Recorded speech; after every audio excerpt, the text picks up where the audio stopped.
Բարև ձեզ, սիրելի հայրենակիցներ, հարգելի գործընկերներ, 4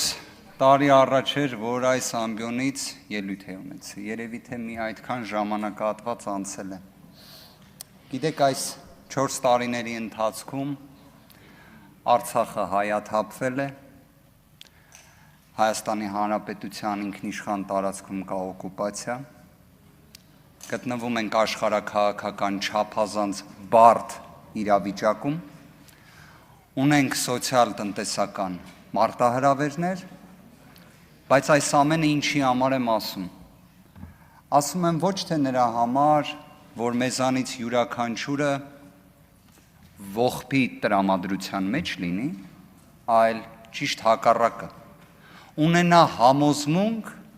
որ այս իրավիճակից մենք դուրս ենք գալու։ Այս իրավիճակից դուրս գալու մեր պատկերացումը, մեր տեսլականը, մեր երազանքը մենք ներկայացրել էինք մեր հայրենակիցներին։ Շատ կարճ, դա ուժեղ Հայաստանն է։ Արդյոք մեր հայրենակիցները ունեցել են հնարավորություն ազատորեն իրենց կամքը իրացնելու։ Քանի որ շատ խոսվեց ընտրությունների մասին, թույլ տվեք անդրադառնալ դրան։ Դուք կարծես թե հակադարձեցիք մեզ ընտրակաշառքներ ձևակերպմամբ։ Գործընկերներից մեկը նույնիսկ կարծես դա կատեգորիկ դատողությամբ էր ներկայացնում, իբրև մի երևույթ, որ դա տեղի է ունեցել եւ այլն։ Ես նկատել էի վերջին օրերին քաղաքացիական պայմանագիր կուսակցության գրեթե բոլոր ներկայացուցիչները խոսում էին անմեղության կանխավարկածից։ Ճիշտ էին անում։ Անմեղության կանխավարկածը ոչ թե անձերով է պայմանավորված, որ հիշվում է, այլ անմեղության կանխավարկածը գրված է սահմանադրության մեջ։ Նշված ձեր բնութագրմամբ իբրև ընտրակաշառքի հետ կապված մեկ դեպք չկա հաստատված։ Ավելին կատեգորիկ պնդում կկատարեմ, որ ուժեղ Հայաստան կուսակցությունների դաշինքի հետ ընդհանրապես դա առնչություն չունի։ Բայց եկեք ոչ թե իմ կարծիքը հայտնեմ, այլ եկեք սահմանադրական դատարանի, որի կազմի մեծամասնությունը այլևս ձեր իշխանության ժամանակ է ձևավորվել։ Երևի թե ձեզ է ասում սահմանադրական դատարանը։ Ասում է, որ բոլոր այն ձայնագրությունները, որոնց հղում տալով դուք կարծիք եք ձևավորել, հանրությանն էլ մեր տեղեկատվական տերորի եք ենթարկել, չէր կարելի անել։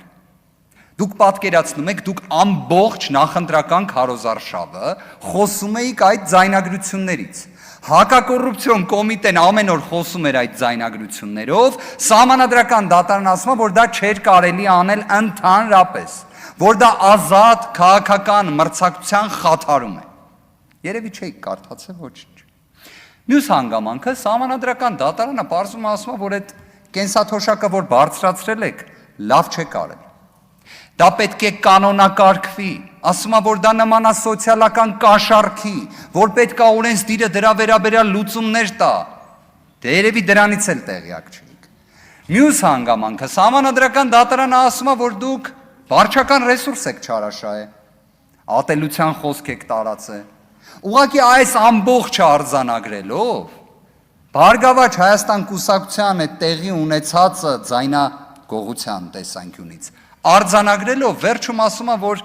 այդ ամեն ինչը ազդեցություն չի ունեցել ընտրության վերջնական արդյունքների վրա։ Դե դա էլ հիշենք, որովհետև սահմանադրական դատարանի կազմը, ոնց հիշում ենք, ձևավորվել է այլևս ձեր իշխանության պաշտոնավարման ժամանակ։ Իդեպ ակնկալել անկախության այդքան բարձր աստիճան, կարծում եմ կլինի միամտություն, բայց մի բան էլ ասեմ, դուք շատ խոսում եք եվրոպական արժեքների մասին։ Կարող եք օրինակ եվրոպական մեկ երկրի օրինակ բերել, որտեղ կենտրոնական ընտրական հանձնաժողովի նախագահը նախքան մեղմ ասած պատասխանատու ընտրությունների օրը, այսինքն մի հատ ժամանակագրային ինչ-որ հատված վերցնենք, ներկայացնողը լինի կոնկրետ քաղաքական ուժի էլ առաջնորդի օգնականը լինի։ Իդեպ ես հիշում եմ 8-րդ գումարման ազգային ժողովում ես պատգամավոր եմ եղել, Վահագ Հովակիմյանն էլ էր պատգամավոր։ Եթե չեմ սխալվում, այստեղ էր նստում։ Բայց հետո գնաց կենտրոնական ընտրական հանձնաժողովում նստեց, սկսեց հաշվարկ անել, ոնց որ պատկերը բոլորս տեսանք, թե այդ հաշվարկը ինչ էր։ Մյուս հանգամանքը, կարծես Ռուբեն Ռուբինյանը նշեց, որ հայ հասարակության կողմից կատարած ընտրության հետ պետք է հաշտվել։ Իսկ հետաքրքիր է, քաղաքացիական պայմանագիրը հաշտվել է այդ ընտրության հետ։ Եկեք վերցնենք ընդունել եզրույթ, այսինքն դուք ընդունել եք։ Գործընկերը կարծես վկայակոչեց տոկոսային հարաբերակցությունը քաղաքացիական պայմանագիր կուսակցության ստացած ձայների։ Իդեպ ես իրավաբան եմ մասնագիտությամբ, ընդունված է ասել, որ իրավաբանները թվերը եւ այլն այդքան է չեն սիրում։ Նենց որ մաթեմատիկական կատեգորիկ պնդումներ չեմ անի, բայց եկեք միասին մի հատ ռեբուս լուծենք։ 49-ն մեծ է 50-ից։ Եթե այո, եկեք հաշտվենք, թե ընդունենք։ Հիմա ուզում եմ հասկանամ, ոնց որ եթե 50%-ից ավելին հայ հասարակության չի ընտրել ձեզ, դուք իշխանություն եք ձևավորել ձայների փոշիացման միջոցով, ավելին հունիսի 7-ի գիշերը, երբ ձեր առաջնորդը հայտարարեց, որ դուք հաղթել եք ընտրություններում, տոկոսը չէր կարում ասեր։ Բնական է, որ տոկոսը չէր կարա ասեր, կամ կարար եւ ասեր, եթե մի քիչ ավել էլ սպասեր պարոն Վահագն Հովակիմյանին։ Տեսեք, գործընկերներ, ձայների փոշիացման համակարգը դա ընտրական օրենսգրքով է նախատեսված եւ իդեպ ստեղ դուք էլ մի հատ կոնֆլիկտի մեջ եք մտնում։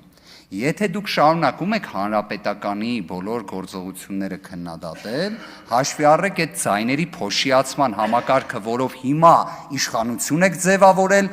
հանրապետականի ժամանակ ընդունված ընտրական օրենսգիրքն է։ Էս էլ մյուս ռեբուսնա ձեր համար։ Հիմա եթե նայում ենք ինչ է արել հայ մարդը 2026 թվականի հունիսի 7-ին։ Մի կողմից չի տվել ձեզ սահմանադրական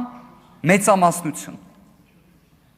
Մյուս կողմից համոզված եղեք, եթե չլինեին վարչական ռեսուրսի չարաշահումը, ատելության խոսքը, սոցիալական կաշառքը ըստ սահմանադրական դատարանի որոշման,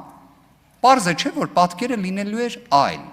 Այս ամբողջի համակցությունից ելնելով, ասում ենք, որ կա լեգիտիմության խնդիր։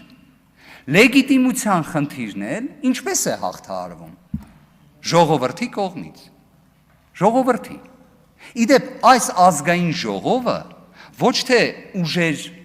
լինի քաղաքացիական պայմանագիր, լինի մեր թիմը կամ Հայաստան խմբակցություն։ Ոչ թե ուժերին ներկայացնելու մասին է, այլ հայ ժողովրդին ներկայացնելու մասին է։ Հայ ժողովրդին։ Այն, որ այս ամբիոնը պետք է ծառայի հայ մարդու շահերի սպասարկմանը, պաշտպանությանը, հենց դրա համար էլ ասում ենք նաև մեր կողմից ներկայացված ծրագրերի իրականացմանը եւ հետեւողականորեն Հայաստանում լեգիտիմության դեֆիցիտի հաղթահարմանը, դրա համար ենք այդ պնդումը կատարում։ Իսկ մեր սիրելի հայրենակիցներին մի քանի հանգամանք նշեմ։